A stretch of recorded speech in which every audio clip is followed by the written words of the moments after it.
The revolution is here. New Money Dynasty. Let's get it. The Fat Joe Show is back. Executive producer Azariah Malone Cartagena. And the Celtics are getting destroyed to where I had to change the channel. Now, a very talented, incredible player, Tatum is. But I tell you all the time, he's a beautiful person, beautiful family. But when it comes to his cockiness on the court, and I've become a bit of a Brooklyn hater, Brooklyn Nets hater. G-Spin said he's drunk. He can't watch that game sober. That's them New Englanders. They over there, they getting it bad with them. That's painful. Okay? Went back and forth with Julius Randle. He's ready. New York, we here. And so we'll get busy tomorrow. You know, I want to take you back to a year ago. A lot of uncertainty. People were dying, especially in the black and brown community. Around this time, it had been maybe 2 to 3 months since COVID existed. Everybody was finally taking it serious and everybody was home. Everybody was quarantined. DJ D-Nice was rocking. Everybody from presidents to whoever, NASA was in there. But we wasn't leaving the house, we were respecting. And then comes the 9 minutes and 29 seconds that we watched George Floyd get murdered by Derek Chauvin, or Chauvin. Huh? Chauvin? Derek Chauvin. Piece of shit. And so the whole world, because we have friends that didn't grow up in the hood, that ain't black or brown, that when they watch black people on TV complaining about the police and all that, they like, what are y'all talking about? These guys are great guys. Like, I've never seen nothing like this. It finally was captured on film. Had been captured before, but not like this. And so I know I wanted to go out there and march and rally, but I was scared. And the family was like, you can't go, Joe. You can't go. Right? But I was with all my people out there that was out there marching for George Floyd. This was unprecedented. This was seen all over the world. France, UK, Europe, Australia. Everybody marching with one voice. Black, brown, white, Asian, you name it. Under a COVID. Under the COVID. The corona virus. And so everybody had to make a change. Everybody made a transition. The league, I remember the Milwaukee Bucks stood down. They said, we're not going to play. Bringing awareness. And what George Floyd has become is a symbol of the voiceless. A symbol of every time your mother, your father got stopped by the police and were scared and were terrified. I know my father, man. He's a good guy. He's not a criminal, never been a criminal. Always worked hard, carpentry, bakery, whatever. But every time the cops got behind my father, he got nervous. And so do you. Why is that? If so much of the police officers are brothers and sisters who grew up with us, why do we get nervous when they throw the uniform on and the badge on? Why don't we get happy and smile and say, ooh, police officer? It's just crazy because just the other day I was Bronx Week. Bronx Week, I was there with Ruben Diaz and we in Orchard Beach. There's a bunch of police officers standing there. The people are standing there dancing. I don't even see them interact no more. It's like the police officers say, hey, we're from the planet police officers. They live Rockland County, different places where all the cops live. They marry each other and stuff like that.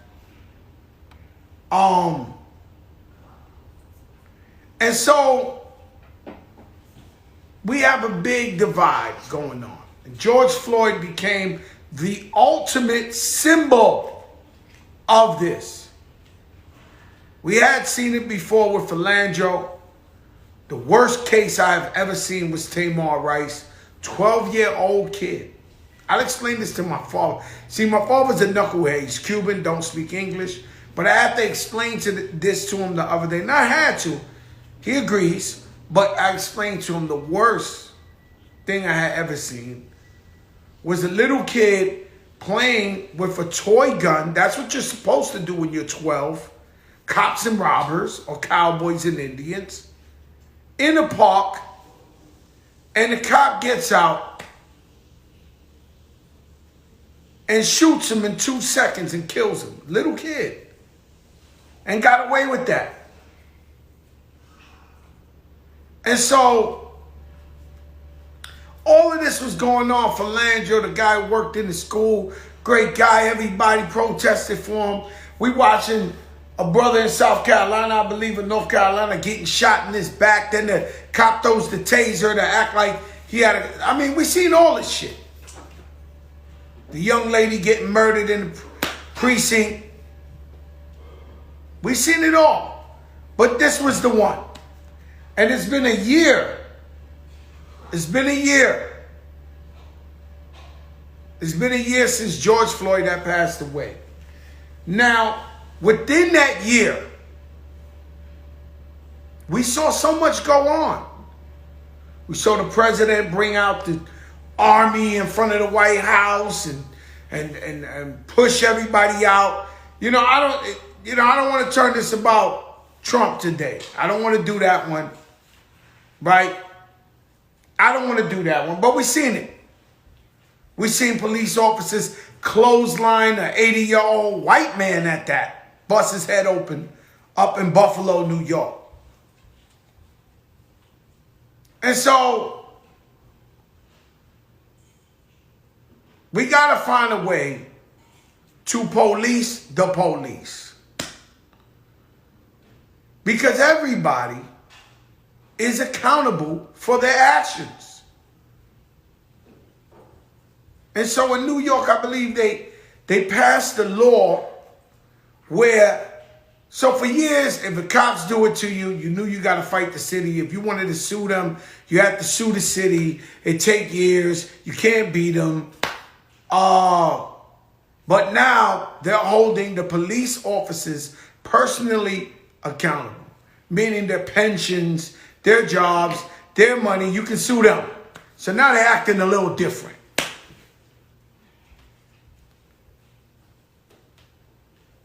And so, how can we trust when every time we see an injustice with our eyes, George Floyd, Rodney King, Aubrey, any human being sees that it's wrong, but yet and still, they stay loyal to each other, and they deny this. How can we trust these people? Trust is a very big word for the night.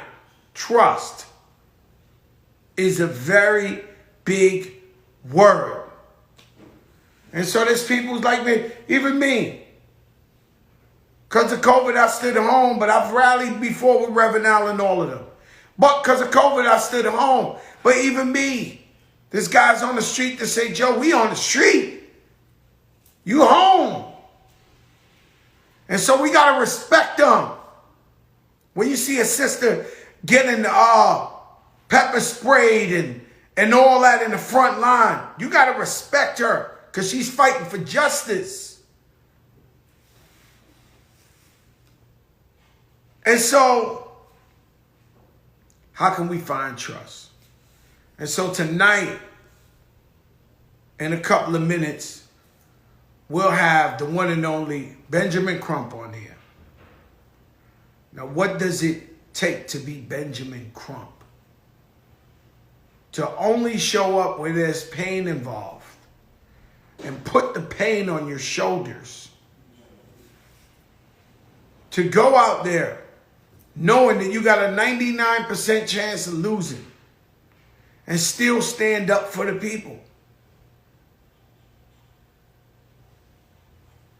Benjamin Crump is the guy we can depend on for civil rights. And so when you look around, you're in trouble, you got to go to the go-to guy. And this guy is so intelligent. I don't want to talk too much about him because I want to talk to him when we talk to him. And me and Benjamin Crump, we're text buddies. We text each other from time to time. He'll send me something and be like, yo, Joe, check this out. It's usually a tragedy. It's usually something we really don't want to see. But what makes this man dedicate his life to the people?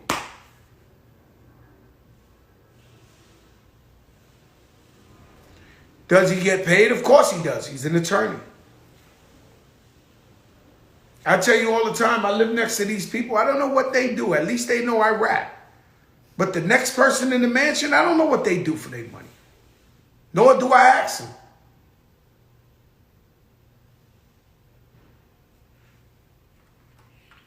And so I learned this year that there was something called systemic racism,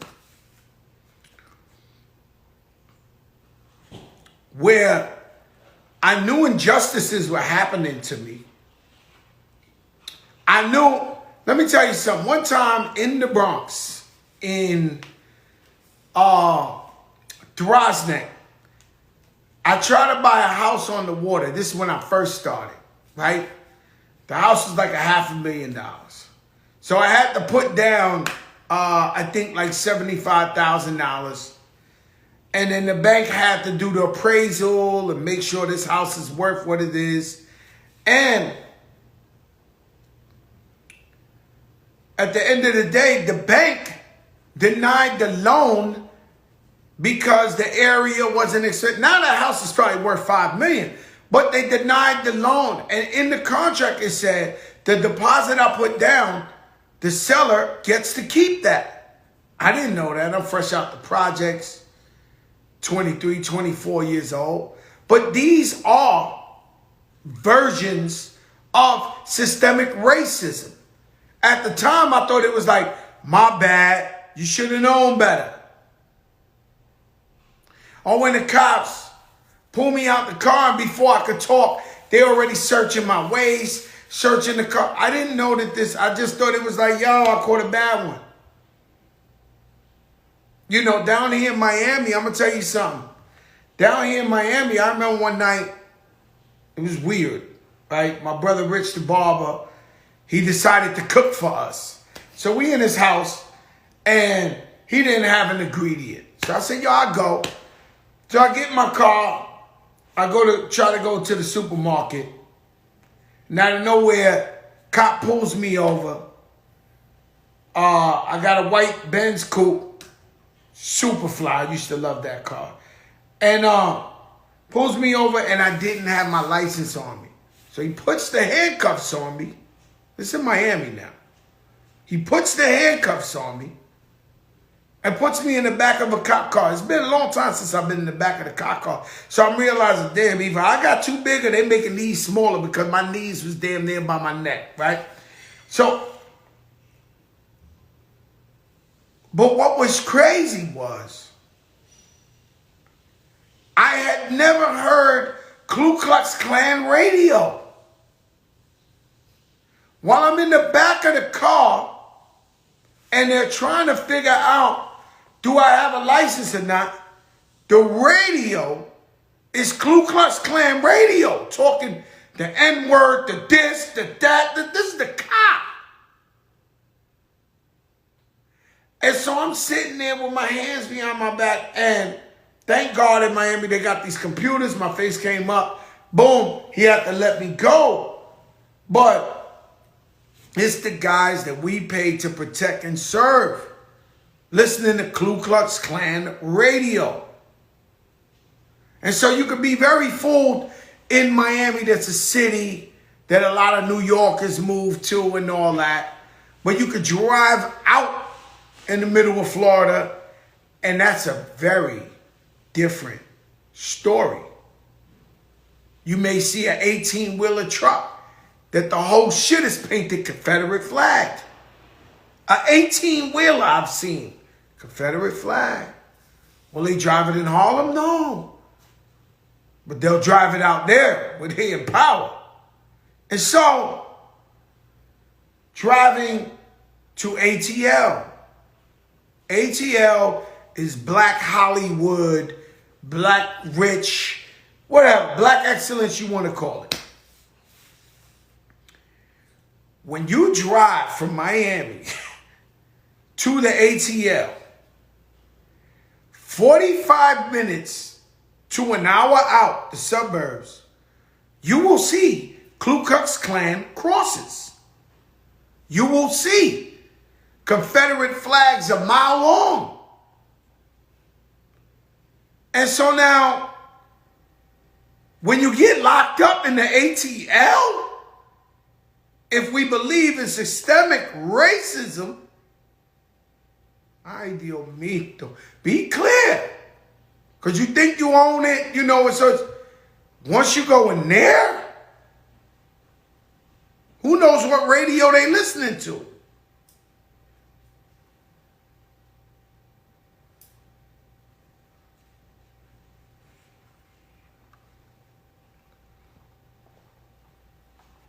Ciroc, much finer vodka. And so tonight,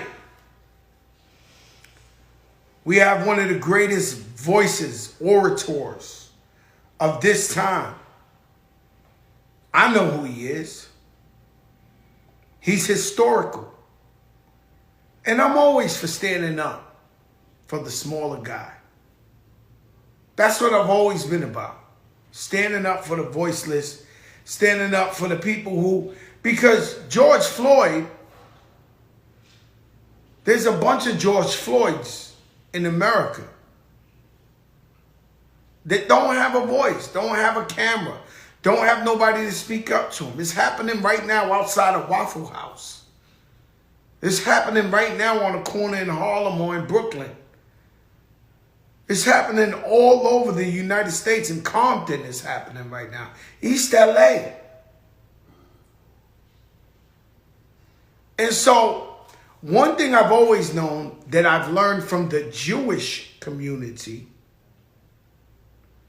is there's power in numbers. And so, if something goes wrong in Brooklyn with the Jews, they coming out. From the babies to the oldest man in the world, the oldest lady, they coming out. And what does that represent? Votes. And what does that represent? Power. And so one thing that happened this year was the power of the people. First time ever, well, I don't know ever, but first time that a Democrat won Georgia. Either the first time or it's very rare. And that all had to do with George Floyd. The people stuck together. And so if it doesn't teach you anything else, it teaches you have to stay together. That's what it's about. And when you look, we can't mistake it. We look at the basketball game, Black Lives Matter. Anywhere you look. Well, we got to stick together. Somebody said they don't do that with the Mexicans. Mexicans need to stick together. Black needs to stick with Mexicans. Latinos need to stick with blacks. Everybody needs to stick together anyway. Because if you're living in a poor neighborhood, you got poor health care, you got poor education, a lack of any inspiration. If you learn to stick, this is why, look, I might be going too real on y'all. If you learn that there's power in numbers, and the Latinos and the blacks got the same bullshit schools, the same things going on. Together, there's power in numbers. Now, the voiceless has a blowhorn, a megaphone.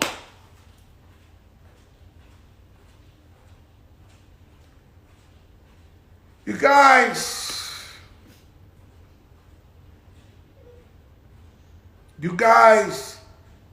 need to listen and pay attention, bro. Listen.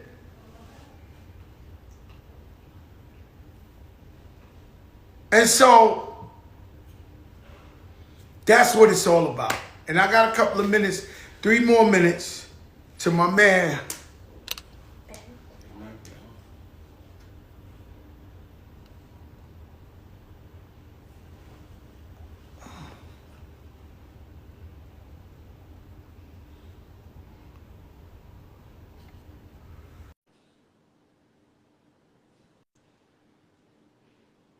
So we on here every night, 8 p.m. Eastern.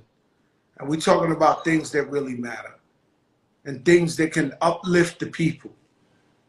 Spark something, a light bulb in your head. To make you realize that you do have the power and the potential to do whatever you want to do. That's what this show is all about. Uplifting the people. You talk about motivation and free game.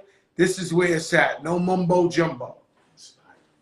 And that's no shots at my brother Gilly from Philly and Wallow. They're great guys. I love them. It's about motivating and inspiring the people. We're going to bring a brother on here in a couple of days. His name is Zion. I didn't know about him, but I looked him up. Ghost Samari Hardwick said, "Joe, it's the most motivating thing I've ever seen in my life." So we looked him up, and he's ready.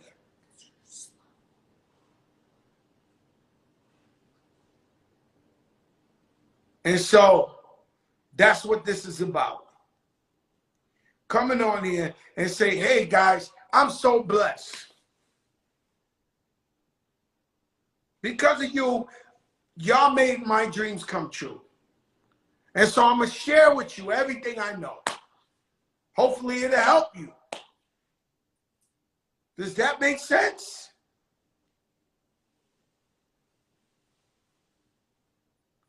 Hopefully it'll help you. And so a lot of people, they get scared to talk about certain things, and we don't have no boss. We made our own media company on here. We don't have no boss. And we come on all the time. And this is a destination. This is not where we tear you down. The Fat Joe Show is where we lift you up and show the true brilliance in you. That's what we do. Huh? You guys, they crazy, y'all. My daughter and Theo Rich Floyd, the God, they're nuts. Nah, you guys are crazy. We for the people, by the people. Sending requests. I hope he comes on. Well, he is coming on, but you know, sending requests. And so, Butterfuko, what's up, my brother? Hard-working entrepreneurs. Hard-working entrepreneurs.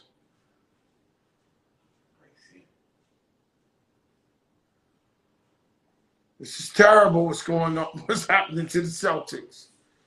In a terrible way, I feel for you guys. Junito and Percy.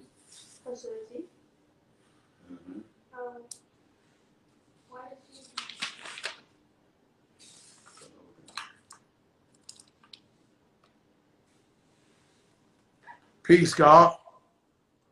Peace, God.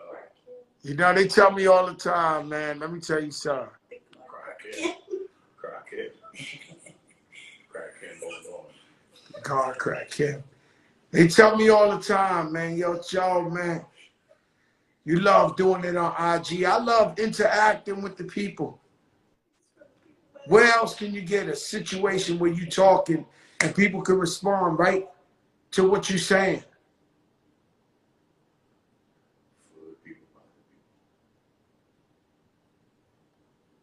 For the people, by the people, for us, by us. I seen somebody say that in the in the Underground Railroad. Like, so you know, sometimes we don't know that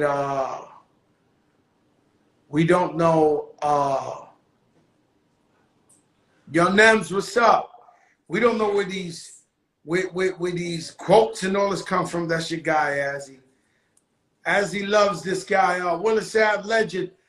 As he loves this guy, Nems from New York, the rapper. She seen him perform and she likes it. Yo, 2Js. Congratulations, 2Js. JC, he's opening up. It's like a coliseum in Vegas. The man was homeless. Sold one pair of sneakers, then a second pair of sneakers, then another pair of sneakers. And the next thing you know, now he owns bigger than a Foot Locker. Bigger than 10 Foot Locker. Some big thing going on in Vegas. And I'm proud of you, my brother. Latino like me. You made it from the bottom and rose yourself up. That is what we're talking about. Rest in peace, O, from Tax Crew, Orlando. God bless him. Everybody in the Tax Crew. My brother Verse, I see you on here. And so, that's what I'm talking about.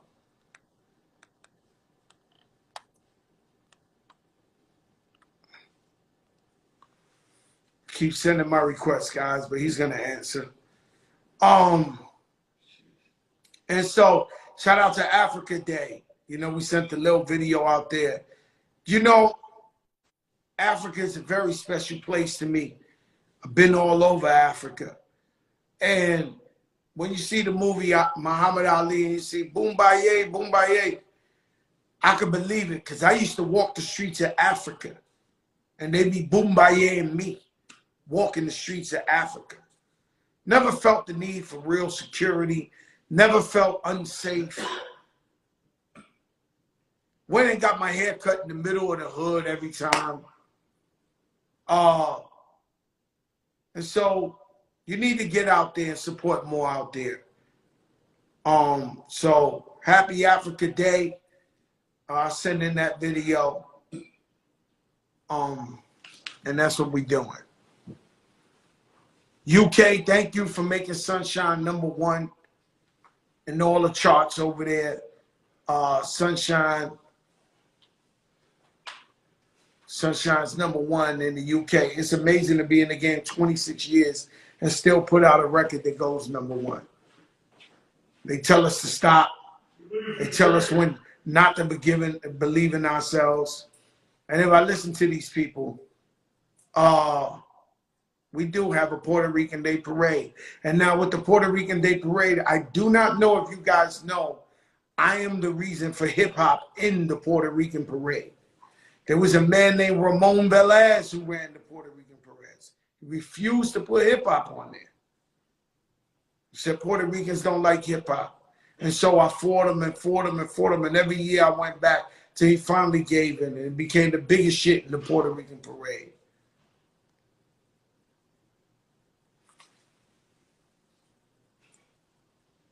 What happened?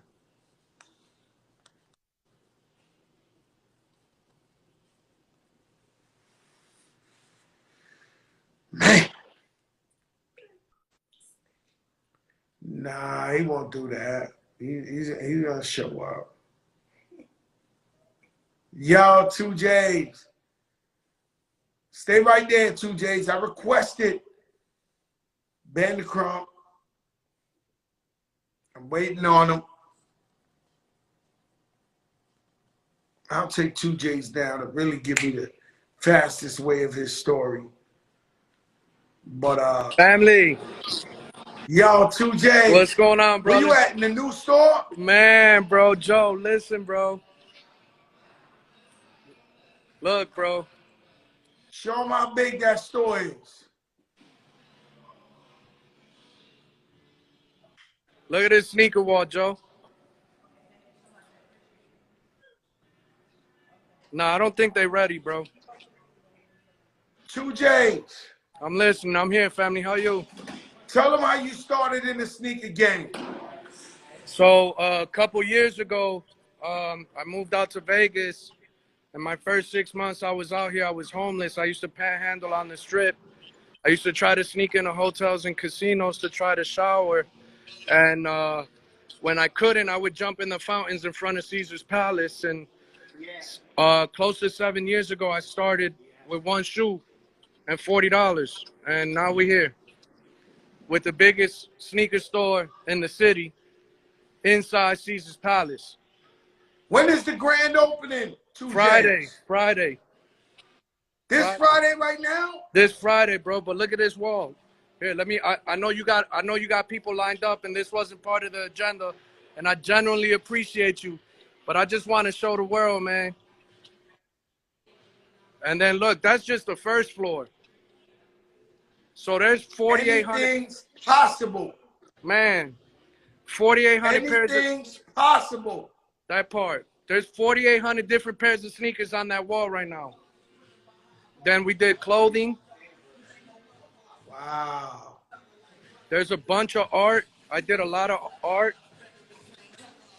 There's an elevator. We done did. We did. Yo, 2J, you telling them you used to have to jump in the water fountain at Caesars to take a shower. It's wild, bro. Tell these people that they have the power So to become whatever they want. That anything is possible. So listen, I would love to use you as a perfect example, right? How long you been rapping? 26 years. 26 years. When did you really start getting your flowers and people started paying attention to what you was doing? Maybe this year, I don't know, man. Maybe this year. I'd say you had a solid 10 before people really started looking your way. Like really looking your way. Where it started changing your life, right? Where you caught them blessings. But how many hours you put in the studio, how many sacrifices you put in over those years. And people only focus on this part right here. And it takes years. It's crazy. When I look at your career and your body of work and a lot of other people that I put on pedestal, I done told you this before, man. I look at how much time, energy, effort, and all the sacrifices you had to make and just understood, yo, I got to fall in love with the work. So for me, when I was looking to reach other resellers and all that other stuff, I said to myself, damn, man, all these guys that are touching all these shoes that I never thought I would see or that I think I could afford, it's just going to take me time to build the relationships. I got to put my work in. I got to build. I got to start at the basement. And now we got 2 floors. Now we got a couple pinball machines, couple little shoes you can wear here and there. We got a little barber shop. You can get a haircut up in here. We got hey, yo, 2Js, man. Look, tattoo God joint. bless you, my brother. I want everybody to go out there. Where's the address in Vegas? It's in Caesar's Palace, 3500 Las Vegas Boulevard. That's what I'm talking about. Entrepreneur, being your own boss. taking destiny into your own hands. God bless, my brother. Same, bro. I appreciate your time, man. I look forward to the visit next time you out here, man. Send my love to the family, bro. I will too, Jays. For I real, will man. too, Jays. Love. All right, my brother. God bless. All right, go. Wow, and so that's what I'm talking about. It's only about stories of people who came from nothing and became successful. The man was homeless. He would dig in the garbage. He would take showers in the fountains we go out there to see. And now he has a store that's 2 floors. Don't block your blessings. Don't hang out with doubters. Don't hang out with people who aren't going to lift you up.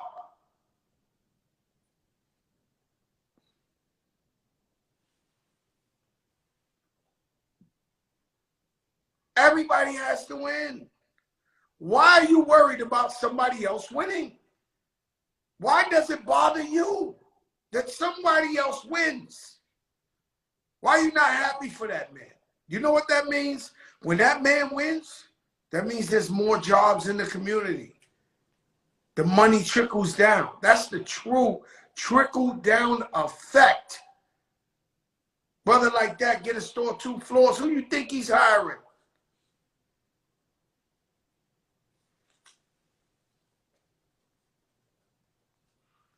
Man, let me tell you something. Attorney Crump went to the White House today and everything. He might have got lost with the president. Because the man is a great man. He's a man of his word. I keep trying to get him on here. Lindy Official, what's up, my brother?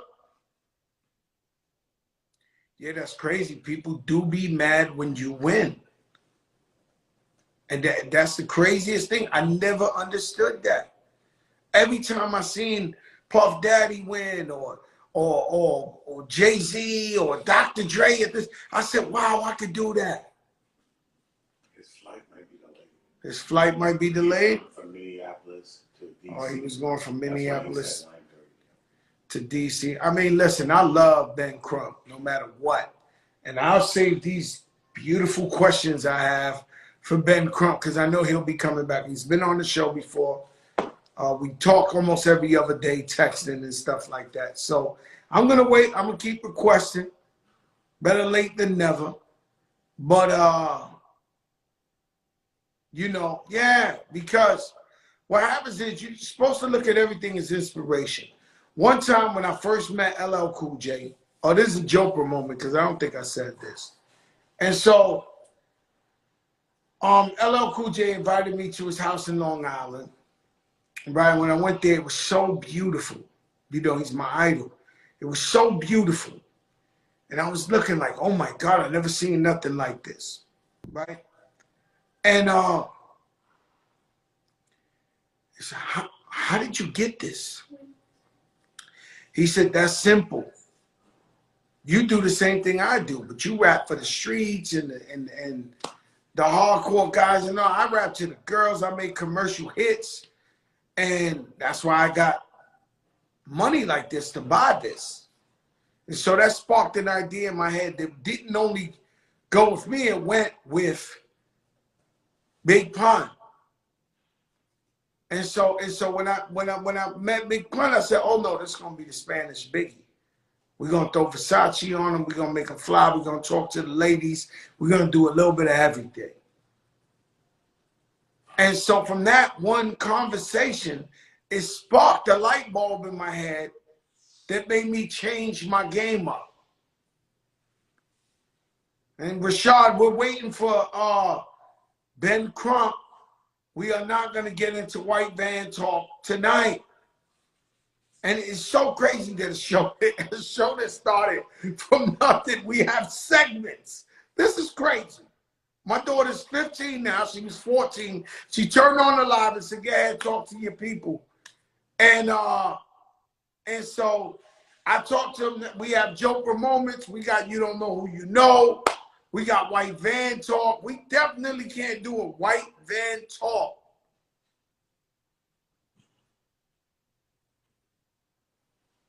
when we're going to have Ben Crump here. And so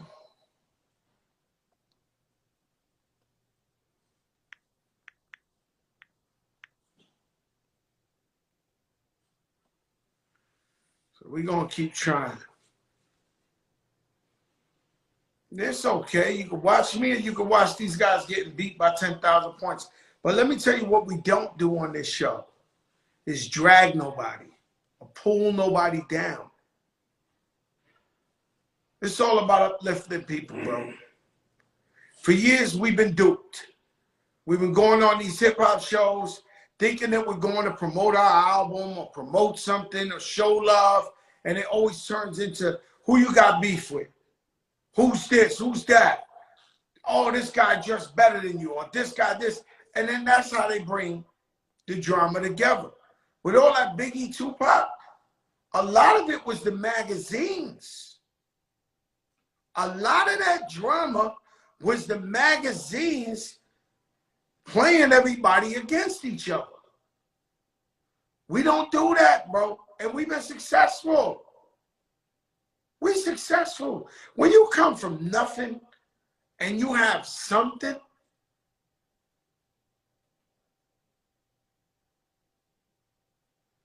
you're successful, brother.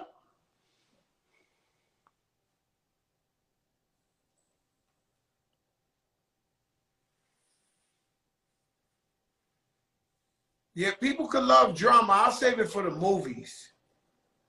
Controversy sells. That's cool.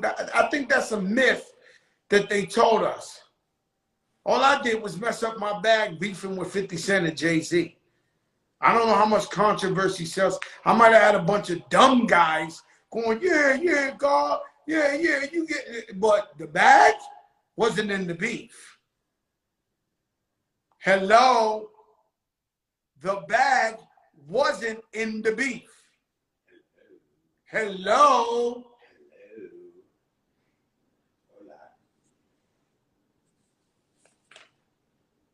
So I'm gonna save these questions.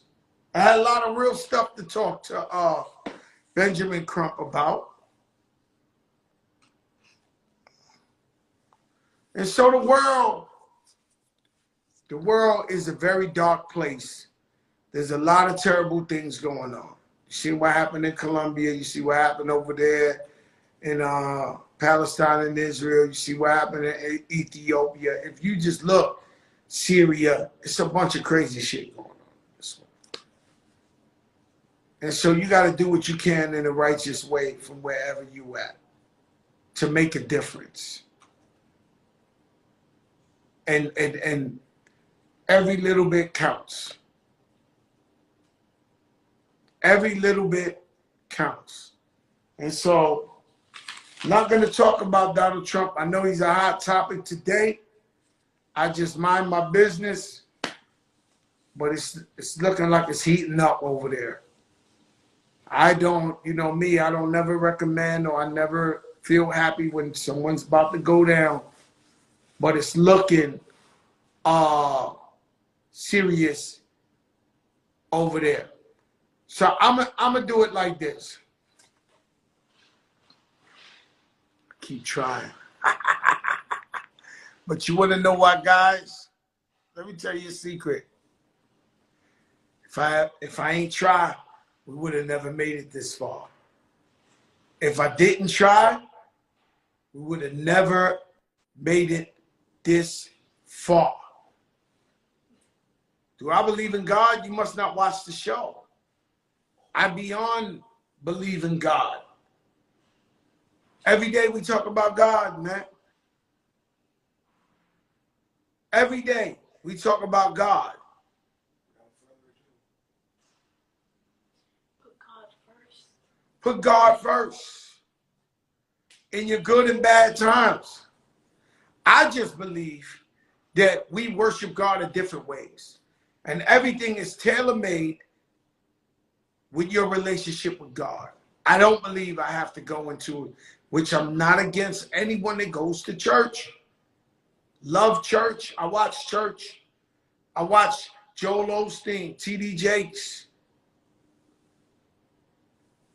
I have no problem. If you praising God, I'm with you. That's the point. That's the point I want to make. That you should be You should have a relationship with God however you want to have it, as long as it's respecting people, uplifting people, helping people that are less fortunate, righteousness, being good to your family. That's what I believe in, and helping, charity and stuff like that. And so that's what I mean. Now, I don't care if you go to church, you go to church. If you go over here, you go over there. If you go there, whatever. This is church. It might be somebody who want to fuck this shit up. Ah, my man Tommy from Power, Joseph. Joseph said, "You're a good man, Josie. Proud to know. As a Catholic, thanks for the universal love." A fact. You praise God, you praise God. Everybody praise God. You got to have a relationship with God. God is the boss.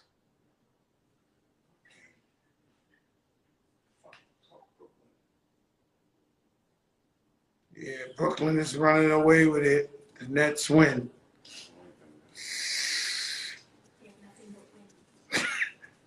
This is church. Yeah. You might need to hear one time. You might want to flip.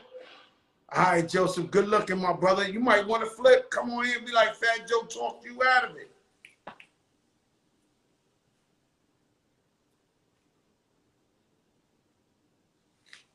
Look, let me tell you something. We're going to reschedule. We're going to reschedule because the good attorney don't look like he's making it from the White House here. And so, let your darkest moments bring your most clarity. When you're going through something. Me, I went through something. I got in trouble. They was taking my money. I would not accept money from no one. I have too much pride. But the same thing that make you smile be the same thing that make you cry. Never have too much pride. But I had too much pride. And in my mind, I kept track of everybody who never offered to help me. Everybody who never offered to help me. Any one of my guys that I thought were my friends, that I would die for, that I would do anything for in the business, that never came to me and said, "Joe, I have $5 to help you." Now, I never forgot the ones that did. And it's nice to know that when you're going through something, even though you won't accept it, it's nice to know that somebody's in your corner and somebody is really there for you and really, really loves you. Because what's money anyway but paper? What's cannabis but flour?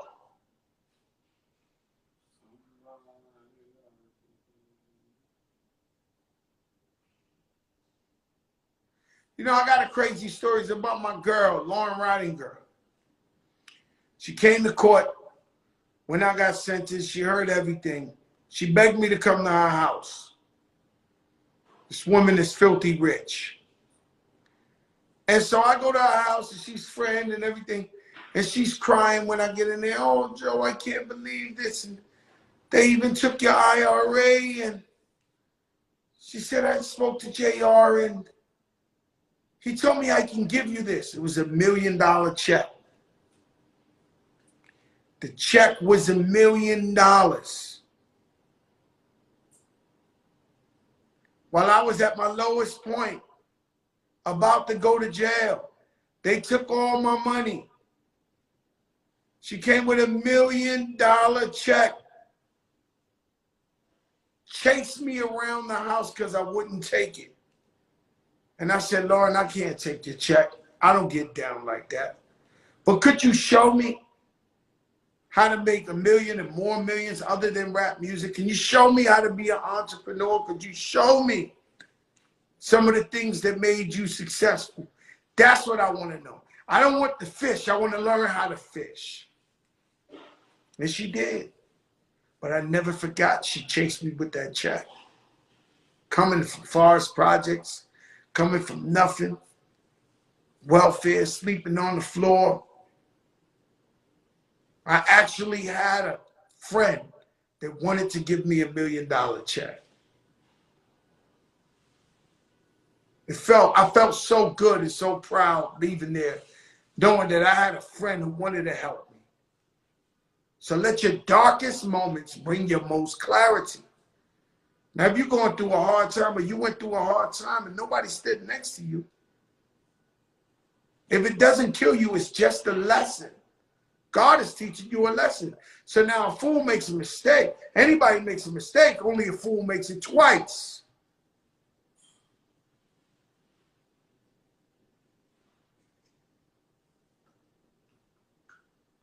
You're going to trust these guys, and when you're down and out, they're not there for you? We'll try to get the good Attorney Crump another day. I still love you, Ben Crump. I know you coming to our people. I know you coming to our platform. Everybody trusts God in the good and bad times, no matter what. This is the biggest in the game. Peace. The revolution is here. New Money Dynasty. Let's get it.